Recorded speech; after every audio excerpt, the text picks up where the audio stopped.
Hola, me da gusto estar con ustedes, poder compartir una enseñanza más de la palabra, en especial para los varones. De verdad que gracias a Dios que nos da estas guianzas, estas enseñanzas que Él tiene para nosotros si queremos caminar como estos varones que son productivos, varones que agradan a Dios, varones que buscan la dirección de Dios para sus vidas.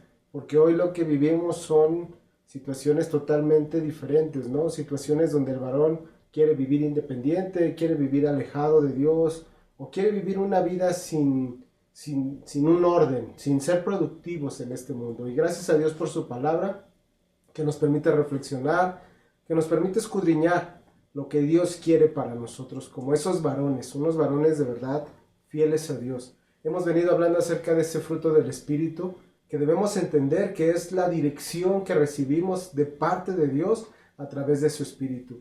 Es entender que Él nos puede guiar por un camino correcto o por el camino correcto, ya que todo el camino que el hombre provee, ¿sí?, cree que es el camino correcto, pero no lo es. Lo dice en el libro de los Proverbios. Hay camino que parece derecho al hombre, pero su fin es camino de muerte. Entonces solamente Dios puede mostrar cuál es el camino recto, cuál es el camino correcto para los seres humanos y en especial ahorita para nosotros como varones.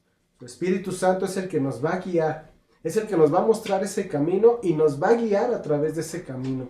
El Espíritu nos va a dar la dirección, la fuerza, el control. ¿Para qué? Para llegar hasta el final de ese camino, cuando estemos delante del Dios vivo, delante del Dios verdadero. Solamente ese Espíritu de Dios nos lleva y nos mantiene en ese camino. Si es cierto que nosotros somos los que vamos a dar esos pasos en este camino, somos nosotros, pero nuestra confianza, nuestra fe está puesta en Él, en Cristo. ¿Por qué? Porque Él es el que nos va a ayudar, Él es el que nos va a mantener, Él es el que va a revivir nuestras fuerzas cuando estemos cansados, cuando sintamos que estamos decayendo. Él nos va a impulsar para llegar hasta el final. Si somos dirigidos verdaderamente por su Espíritu Santo, tenemos, sentimos y vivimos esa libertad moral y esa libertad espiritual. ¿Cómo? Obedeciendo los preceptos de Dios con alegría, con gozo, porque ahora nuestra vida es dirigida por su Espíritu. Él puede generar en nosotros ese fruto que es el que hemos estado estudiando en las últimas semanas y que vamos a ver el día de hoy, que tiene que ver con esas relaciones sociales, en las acciones que nosotros tenemos para con los demás. Hoy vamos a estudiar acerca de la benignidad y de la bondad. Cuando hablamos de esa benignidad, se refiere, de acuerdo a un diccionario secular, un diccionario de la lengua española, quiere decir que son esos valores de algo o de alguien que es considerado bueno en su esencia. ¿Sí? La palabra benigno, de acuerdo al latín, viene de la palabra benignus, compuesto de dos vocablos, bene, que quiere decir bueno, y genus, que quiere decir nacido. Por lo tanto, etimológicamente significa que es algo concebido o creado para el bien. La persona que expresa esa benignidad tiene, dice este diccionario, que tiene cualidades positivas como simpatía, comprensión, buena voluntad, paciencia y amor con las personas de su entorno. ¿Sí? Esto es lo que nos dice este diccionario de la lengua española. Es considerado una buena persona de un buen corazón y que actúa en relación a buenas intenciones. ¿Sí? Que esto nos lleva a entender que lo que nos dice aquí, que es una persona sincera, comprensiva y tolerante. Prácticamente nos está enseñando, de acuerdo a estos significados, estas definiciones que nos da, que el ser humano puede nacer siendo una buena persona, ¿sí? Siendo una persona que es amigable, que siempre piensa en los demás, que se preocupa por los otros. Es un ideal del ser humano, pero que en realidad no existe. Porque algunos pueden mencionar que el entorno es lo que contamina a la persona, es lo que influye en la persona para cambiar esa actitud. Y entonces se vuelve una persona totalmente contraria a esa benignidad, pero no es el entorno. Lo que la gente, lo que el mundo no entiende es que no es el entorno lo que hace a la persona totalmente contraria a esa benignidad, sino es su propia naturaleza. ¿Por qué? Porque de acuerdo a la palabra de Dios nos dice que todo el ser humano nace con una naturaleza caída, nace con una naturaleza de pecado, como dice Romanos, la carta a los Romanos en el capítulo 5, versículo 12. Por tanto, como el pecado entró en el mundo por un hombre, y por el pecado la muerte, así la muerte pasó a todos los hombres por cuanto todos pecaron. Entonces, ¿qué es lo que nos está enseñando? Lo que aquí dice la palabra es que esto es totalmente contrario al significado que nos da ese diccionario, porque el hombre lo consideran bueno, el hombre lo consideran como una persona considerada como los demás, etc. Pero la palabra de Dios nos muestra que no es así, que la naturaleza del ser humano sin Dios es una naturaleza pecaminosa.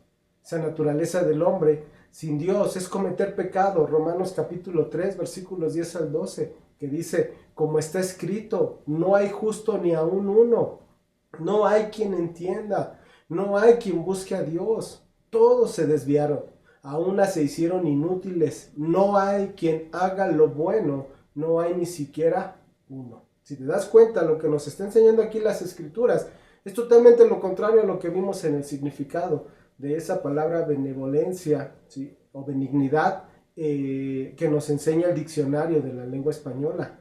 Totalmente contrario, porque la condición natural del ser humano sin Dios es una condición de pecado, es totalmente contrario a Dios. Entonces, ¿cómo interpretamos las acciones de algunas personas que creen que hacen lo bueno?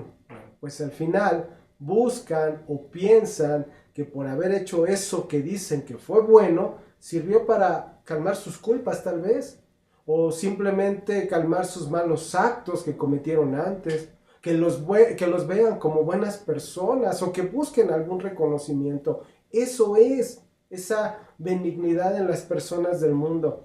No es porque sea algo natural en ellos, sino porque hay detrás de sus intenciones, detrás de sus actos, buscan algún tipo de reconocimiento. Dice Eclesiastés en el capítulo 7, versículo 20, ciertamente no hay hombre justo en la tierra que haga el bien y nunca peque. Estas palabras de Salomón nos están mostrando la naturaleza universal del pecado en el ser humano, porque no negamos que como hombres lleguen a tener o puedan llegar a tener ciertos actos buenos, pero la mayoría de sus actos, de su hacer, de su andar, tiene que ver con el pecado, tiene que ver con el mal. Esto entonces es porque piensan que sus buenas obras, ¿sí?, los va a llevar a conseguir algo, no sé, ese reconocimiento, o tal vez agradar a Dios, ganarse el cielo o buscar algo bueno para otra vida. Pero la verdad es que siempre esos actos, siempre esas obras o buenas obras tienen un interés detrás de ellas. No entienden, ¿sí?, los seres humanos, las personas, que su camino sin Dios es camino de muerte.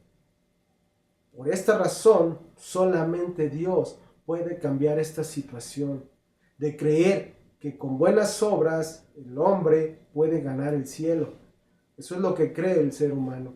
Dice Romanos en el capítulo 8, versículos 1 al 3, ahora pues ninguna condenación hay para los que están en Cristo Jesús, los que no andan conforme a la carne, sino conforme al Espíritu.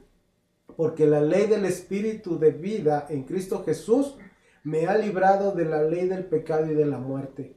Porque lo que era imposible para la ley, por cuanto era débil por la carne, Dios, enviando a su Hijo en semejanza de carne de pecado, y a causa del pecado, condenó al pecado en la carne. ¿Esto qué quiere decir o qué nos está enseñando? Que al final de cuentas en Cristo solamente hay esa libertad, esa naturaleza pecaminosa. Solamente en Cristo puede cambiar una naturaleza o un camino de muerte por un camino de vida. Solamente en Cristo. Porque Cristo pagó en esa cruz por ti y por mí. Porque Él cargó nuestros pecados. Él cargó esa naturaleza de pecado en Él. ¿Para qué? Para darnos ahora, en su muerte y su resurrección, darnos una nueva vida. darnos una nueva oportunidad de caminar ahora de una forma que agrademos a Dios, de una forma que pongamos nuestra mirada en ese futuro, en esa esperanza que es en la vida eterna. Entonces, por esta razón, solamente en Cristo reconocemos que no somos perfectos, ¿sí? Pero que en Cristo nuestros actos ya no son para ganar el favor de Dios, porque ahora en Cristo, ¿sí?, es que hemos obtenido ese favor para con el Padre. Ahora en Cristo podemos vivir de una manera diferente, sin estar pensando que mis actos buenos me pueden ayudar con Dios. Solamente en Cristo, lo que antes era imposible, como el vivir de una manera diferente a lo que nos enseña la Biblia sobre esa naturaleza pecaminosa, ahora puede ser una vida de verdad, que muestre esa benignidad, sin ningún interés a cambio, ¿sí?, porque sea algo que se genere de manera natural en nosotros o en la persona. Cuando hablamos entonces de esa benignidad en las Escrituras, lo que nos enseña la palabra es que esa palabra o esa benignidad quiere decir también misericordia, también nos habla de lo bueno, lo correcto, lo honrado. Entonces, este término benignidad y bondad, que se asemejan mucho y que van muy unidos también en esta carta de Gálatas que estamos estudiando acerca del fruto del Espíritu, nos habla, ¿sí?, en primer lugar, que esta benignidad es un atributo de Dios. Dice Lucas en el capítulo 6, versículo 35, amad pues a vuestros enemigos y haced bien y prestad, no esperando de ello nada, y será vuestro galardón grande, y seréis hijos del Altísimo, porque Él es benigno para con los ingratos y los malos. Nos está enseñando aquí las Escrituras que Dios es benigno, que Dios es bondadoso, es generoso con todos, en especial con los malos. Y eso éramos también nosotros sin Cristo, eso éramos sin Dios. Dios ha mostrado siempre su benignidad al retardar su juicio. ¿Para qué? Para que la gente se arrepienta. Él es paciente. Esto no quiere decir que Él esté tolerando, permitiendo o aprobando la maldad de este mundo. No, sino que está mostrando su paciencia, su generosidad, su bondad a la espera de que el hombre se arrepienta. Romanos 2:4 nos dice, o menospreciar las riquezas de su benignidad, paciencia y longanimidad, ignorando que su benignidad te guía al arrepentimiento. Dios es benigno, Dios es paciente, Dios es bondadoso con los seres humanos, porque en esa paciencia espera que se arrepientan. Pero claro, no está aceptando y no está tolerando su vida de pecado. Su benignidad se ve en su providencia, su protección, su preservación hacia los hombres, que tiene como objeto llevarlos a que reconozcan que Él es Dios, que Él es el que proveyó la forma de salvación para los hombres y el arrepentimiento. En verdad, tenemos que alabar a Dios porque Él es bueno, porque Él es benigno, porque Él es bondadoso. Como dice el Salmo 106, versículo 1. Aleluya, alabad a Jehová porque Él es bueno, porque para siempre es su misericordia. La bondad de Dios se manifestó de la manera más maravillosa y más extraordinaria que pudo haber sido manifestada en la persona y obra de nuestro Señor Jesucristo.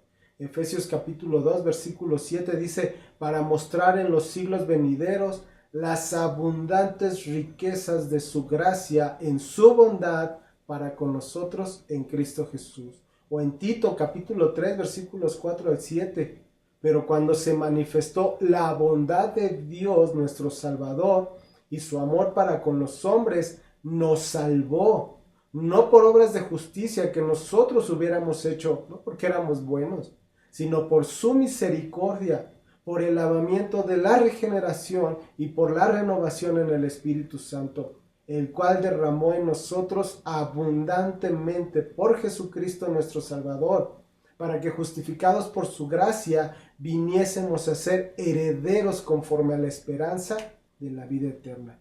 Lo que nos está enseñando la Escritura en estas palabras del apóstol Pablo es que cuando Cristo nos salva, nos traslada de una vida llena de pecado a una nueva vida que es guiada por el Espíritu Santo de Dios. Hay una renovación en nuestros corazones que solamente Cristo pudo hacer sin que nosotros lo mereciéramos. Ahora entonces esta palabra también es utilizada para el ser humano. Él también, Dios comparte también este atributo que está en Él, esa benignidad, esa bondad, pero solamente para quienes, para los que son nacidos de nuevo, para los que han aceptado que Dios es real, que Dios es el Dios vivo y verdadero y han rendido su vida a Él. Aquellos que han decidido vivir para Cristo, siendo obedientes a Cristo. Y como lo menciona nuestro texto ahí en Gálatas 5:22, es parte del fruto que debemos de dar como creyentes. Creyentes que somos dirigidos, que somos guiados por su Espíritu Santo. Como creyentes entonces somos llevados a dar ese fruto que es en toda bondad y benignidad. Tenemos que mostrar una actitud correcta de compasión, de generosidad, de tolerancia, pero en el sentido correcto de la palabra. ¿Sí? ¿Cuál es el sentido correcto de la palabra tolerancia? El esperar que la gente se arrepienta. Eso es la tolerancia. No aceptar que vivan en pecado, no aceptar que vivan contrario a los principios y palabra de Dios. No, la tolerancia es esperar que la gente se arrepienta. Tenemos que buscar ayudar a los que tienen necesidad, a los que tienen problemas, que junto con esa bondad busquemos hacer el bien, discernir lo correcto y hacerlo. Es la manifestación del amor en acción. Eso es la benignidad, eso es la bondad.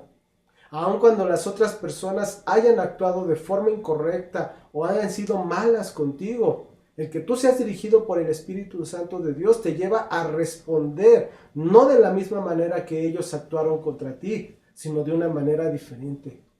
No te desquitas, no buscas vengarte, no deseas que le vaya mal, sino que tu reacción es como la actitud que siempre mostró nuestro Señor Jesucristo cuando caminó en esta tierra. Siempre mostró amor, misericordia, cuidado, devolver bien por mal. Dice Romanos en el capítulo 12, versículo 17 al 19, no paguéis a nadie mal por mal, procurad lo bueno delante de todos los hombres. Si es posible, en cuanto dependa de vosotros, estad en paz con todos los hombres. No os venguéis vosotros mismos, amados míos, sino dejad lugar a la ira de Dios, porque escrito está, mía es la venganza, yo pagaré, dice el Señor. No por eso vas a desear que Dios se desquite con él o caiga toda su ira en esa persona, no, sino porque sabes que Dios es bueno y que Dios no puede ser burlado, como dice la Escritura, todo lo que el hombre sembrare, eso también segará. Sus malas acciones, sus malos actos van a traer un juicio a su vida. Pero tú en esta tierra tienes la responsabilidad de mostrar el amor de Dios, su misericordia y su paciencia. Ojo, no tolerando el pecado, pero sí llevándolo, de acuerdo a los principios y a la palabra, llevándolos al arrepentimiento. En verdad, para que nosotros o los seres humanos puedan verdaderamente mostrar esa benignidad, esa bondad, es porque necesitamos primeramente la ayuda de Dios. Necesitamos de su Espíritu Santo para lograrlo. Porque cuando alguien recibe algún mal en su vida, lo que menos quiere es devolver bien, pero en Cristo es diferente. Dice Efesios en el capítulo 4, versículo 32, antes sed benignos unos con otros, misericordiosos, perdonándoos unos a otros, como Dios también nos perdonó a vosotros en Cristo. Somos llamados a ser ese reflejo de nuestro Señor Jesucristo en esta tierra. Mostrar la misma actitud que Él mostró hacia los pecadores. Porque nuestro Señor Jesucristo, cuando caminó en esta tierra, esos pecadores se acercaban a Él y nuestro Señor no los rechazaba. Él fue un ejemplo de benignidad y de bondad. Aun cuando sabía que eran pecadores, Él los amó, los cuidó, los sanó y los salvó. aun cuando él sabía que sería crucificado por ellos, que en su momento hasta los alimentó, pero muchos de ellos lo señalaron, muchos de ellos lo llevaron a esa cruz, pero aún así él mostró esa benignidad y esa bondad. Lucas 23:34 nos dice, y Jesús decía, Padre, perdónalos porque no saben lo que hacen. Vemos en ese ejemplo de nuestro Señor su benignidad, su bondad. Para concluir, somos llamados a mostrar ese mismo amor, esa generosidad, ese perdón con el que primeramente fuimos nosotros perdonados, amados y recibidos. ¿Por medio de quién? De nuestro Señor Jesucristo. Se debe notar que el Espíritu de Dios es el que nos está ayudando, es el que está en nuestra vida, es el que está en nuestro matrimonio, y que no buscamos ser buenos, comprensivos o generosos porque estamos esperando el cambio, no, sino porque ya hemos sido receptores de tantas bendiciones por medio de Cristo, es que nosotros podemos extender esta misma virtud, esta misma cualidad o característica hacia los demás. Me dio gusto estar con ustedes, poder compartir una enseñanza más de la palabra, para nosotros en específico de varones, que Dios ha traído a nuestra vida, que no desaprovechemos lo que Dios nos está dando, las herramientas, la palabra, las enseñanzas que cada 8 días tenemos, y no solamente de varones, sino enseñanzas que hay también para jóvenes, enseñanzas de familias, las enseñanzas de matrimonio, las enseñanzas de mujeres, todo lo que Dios nos está dando, nos está proveyendo. ¿Para qué? Para caminar correctamente, porque de nada sirve que tengamos palabra en nuestra vida y la dejemos pasar como si nada. Entonces Dios nos está ayudando, nos está proveyendo, pero nos toca a nosotros a dar esos pasos de fe, nos toca a nosotros a caminar en esa obediencia. Cuídense mucho, muchas gracias y que Dios les bendiga.